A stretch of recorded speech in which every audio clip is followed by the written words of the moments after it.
Kembali di Top News, pemirsa, KPK kembali menetapkan seorang hakim agung sebagai tersangka setelah pada September lalu mentersangkakan Hakim Agung Sudrajat Dimyati dalam kasus pengurusan perkara di MA. Sudah puluhan tahun masalah mafia peradilan di MA ini menjadi keprihatinan dan pembahasan, tapi tidak ada pembenahan serius. Siapa yang harus memimpin reformasi peradilan? Inilah Top Review.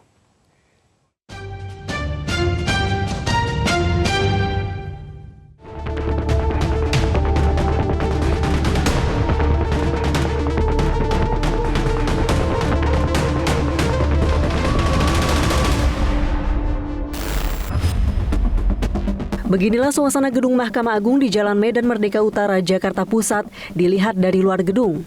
Dari luar tampak tidak ada penjagaan yang ketat. Namun ternyata sejak 9 November lalu sejumlah personil TNI dikerahkan untuk mengamankan aktivitas di lingkungan Mahkamah Agung. Pihak Mahkamah Agung menilai selama ini penjagaan di MA masih belum maksimal dengan masih banyaknya orang-orang tidak berkepentingan yang bisa keluar dan masuk ke dalam lingkungan Mahkamah Agung. Adapun personil TNI yang dikerahkan bukan berasal dari batalion, melainkan berasal dari pengadilan militer. Pengamanan yang dilakukan oleh personil TNI di gedung Mahkamah Agung diberlakukan sejak kemarin, Rabu 9 November 2022, di mana personil TNI yang dikerahkan ini berasal dari pengadilan militer. Adapun keberadaan dari personil TNI ini sudah dikonfirmasi langsung oleh juru bicara MA, Andi Samsan Ngandro. Namun ada hal yang menarik terkait dengan mekanisme pengamanannya, karena berdasarkan informasi yang kami dapatkan dari satuan pengamanan yang berjaga di Mahkamah Agung, pengerahan TNI ini hanya dilakukan untuk menjaga bagian dalam gedung Mahkamah Agung. Sehingga bisa dilihat di belakang saya bahwa di sepanjang luar gedung Mahkamah Agung tidak terlihat personil TNI. Oleh karena itu, memang di bagian luar gedung Mahkamah Agung ini hanya dijaga oleh satuan pengamanan yang berasal dari Mahkamah Agung atau dari pengamanan internal Mahkamah Agung. Di tengah pelibatan personil TNI di Mahkamah Agung, kabar lain yang mengejutkan datang dari lembaga peradilan tertinggi ini. Ya, KPK mengungkap adanya penetapan tersangka baru terkait pengembangan kasus dugaan suap pengurusan perkara di Mahkamah Agung yang menjerat Hakim Agung Sudrajat Dimyati.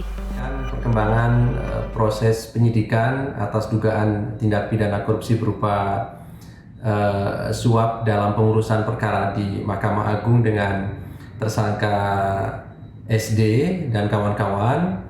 Jadi benar saat ini KPK kembali melakukan proses penyidikan baru terkait dugaan pemberian dan penerimaan suap dalam pengurusan perkara di Mahkamah Agung. Tentu setelah sebelumnya kami menemukan kecukupan adanya alat bukti termasuk pihak yang dapat dipertanggungjawabkan secara hukum. Kasus dugaan suap pengurusan perkara di Mahkamah Agung yang menjerat Hakim Agung Sudrajat Dimyati terungkap pada September lalu. Kala itu 5 orang dari lingkungan Mahkamah Agung ditangkap. KPK menyita sejumlah barang, diantaranya berupa uang dalam pecahan mata uang asing senilai $200.000. Pengungkapan kasus ini berawal dari adanya laporan masyarakat. Dari informasi itu diketahui ada penyerahan uang dalam bentuk tunai di sebuah hotel di Bekasi, Jawa Barat pada Rabu 21 September pukul 16 waktu Indonesia Barat oleh Eko Suparno selaku pengacara kepada Desi Yustria selaku PNS di Kepaniteraan Mahkamah Agung. Penyidik KPK menindaklanjuti dengan menangkap sejumlah orang di Bekasi dan Semarang. Pada Kamis 22 September pukul 1 waktu Indonesia Barat, penyidik KPK bergerak dan mengamankan Desi di rumahnya dan menyita uang tunai dalam pecahan asing dolar senilai $205.000 atau setara 2,1 miliar rupiah. Selanjutnya secara terpisah KPK juga melakukan pencarian dan melakukan upaya mengamankan pengacara Yosep Parera dan Eko Suparno di Semarang, Jawa Tengah. Dari keterangan 3 orang yang ditangkap itu, penyidik kemudian menangkap sejumlah orang lainnya. Sementara itu, seorang PNS di Mahkamah Agung Al-Basri menyerahkan diri ke KPK dan menyerahkan uang tunai senilai 50 juta rupiah. Selain itu, KPK juga menetapkan Hakim Agung Sudrajat Dimyati sebagai tersangka. Bagi mantan Hakim Gayus Lumbuun, penetapan tersangka Hakim Agung dalam perkara yang menjerat Hakim Agung Sudrajat Dimyati bukanlah hal yang mengejutkan. Sebab tidak mungkin penanganan perkara hanya melibatkan satu Hakim Agung. Kalau ini bagian dari perkara yang OTT itu, saya sangat tidak terkejut, bahkan sangat menjawabkan. Tidak cukup memeriksa satu orang karena majelis itu lebih dari satu orang dan tidak mungkin satu orang mau melakukan kesepakatan kepada pihak luar untuk memenangkan perkaranya karena yang ada adalah minimal 3 orang sebagai majelis, bisa 5 orang, bisa 7 orang, kita pernah 9 orang di Mahkamah Agung. Apa? Karena karakteristik kejahatan oleh para penegak hukum yang disebut hakim di Mahkamah Agung dan dimanapun, hakim ini bersama-sama disebut sebagai majelis. Tidak mungkin satu orang saja bisa bersepakat untuk melakukan pelanggaran, untuk memenangkan atau mengalahkan perkara lawannya. Jadi ini tentu lebih dari 1 orang, bahkan mungkin melibatkan seluruh majelis untuk bersepakat. Mantan Hakim Asep Iwan Iryawan mengungkap bahwa praktik dagang perkara di Mahkamah Agung dilakukan semua level dari karyawan biasa hingga Hakim Agung. Ya, biasanya kan ada penawaran dari pihak-pihak kan ingin menang tadi, bukan ini benar kan, satu itu. Kedua juga calo-calo yang bermain atau pihak-pihak ketiga. Nah, jadi kan mereka akan menguruskan bagi supaya menang ya masuk kamar-kamar itu. Nah, ketua kamar-kamar itu yang bergerak dari mulai karyawan, asisten sampai hakim agungnya kan. Sepengetahuan saya biasanya kalau nggak karyawan yang bermain di kasusnya Prof. Tejo kan karyawannya tuh di bawah tuh si Pono CS ya yang kasusnya. Kemudian kalau tingkat atas Nur Hadi itu main-mainkan menghubungi majelisnya. Pengacara Yosep Parera yang terlibat dalam pemberian suap pada kasus yang melibatkan Hakim Agung Sudrajat Dimyati mengungkap bobroknya peradilan dan suap dalam pengurusan perkara. Saya mohon maaf untuk semua pengacara yang ada di Indonesia. Inilah sistem yang buruk di negara kita, di mana setiap aspek dari tingkat bawah sampai atas itu harus mengeluarkan uang. Salah satu korbannya adalah kita. Maka saya dan Mas Eko sebagai lawyer itu mengakui secara jujur bahwa kami menyerahkan uang. Menyerahkan uang kepada salah seorang di Mahkamah Agung, tapi kami tidak tahu dia panitera atau bukan. Intinya kami akan buka semuanya, kami siap menerima hukumannya, karena itu ketaatan kami ya. Sebagai penegak hukum, kami merasa moralitas kami sangat rendah. Kami bersedia untuk dihukum yang seberat-beratnya dan harapan kepada semua pengacara tidak mengulangi hal-hal seperti ini. Bang, yang Anda mau katakan bahwa Anda mengalami pemerasan demikian atau sebaliknya atau seperti apa? Memang awalnya ada permintaan atau niat awal itu dari siapa? Ada permintaan. Intinya ada permintaan.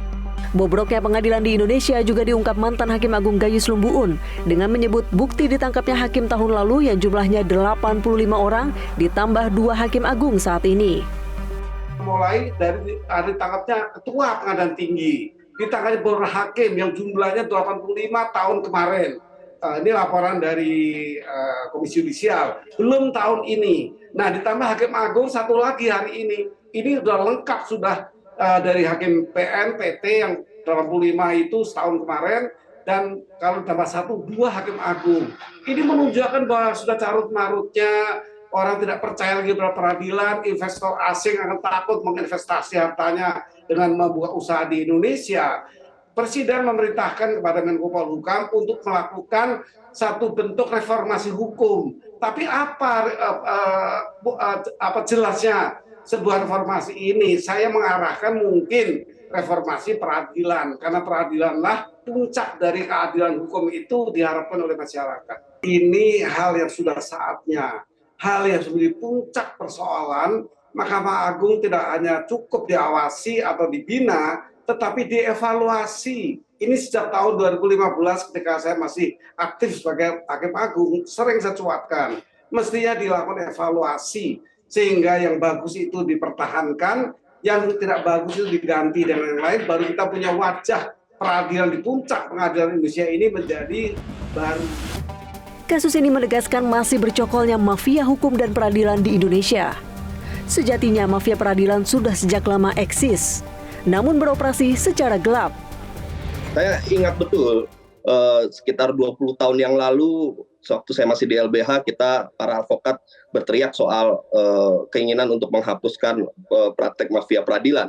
Kemudian sekitar 11 tahun yang lalu di Metro TV juga, saya melakukan dialog dengan Prof. Gayus dan Kang Asep, yang mantan hakim, untuk berbicara tentang adanya kasus KPK juga yang sedang membongkar suap yang melibatkan perantara kasus di Mahkamah Agung. Artinya apa? Artinya perasaan bahwa ada praktek mafia peradilan ini sudah sedemikian lamanya dirasakan, ya, tapi kita masih ternyata belum melakukan suatu hal yang dapat mencegah ini terjadi.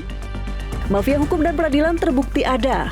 namun hingga kini tidak ada tindakan luar biasa untuk membenahinya. Dibutuhkan prakarsa kepala negara untuk mereformasi dunia peradilan Indonesia.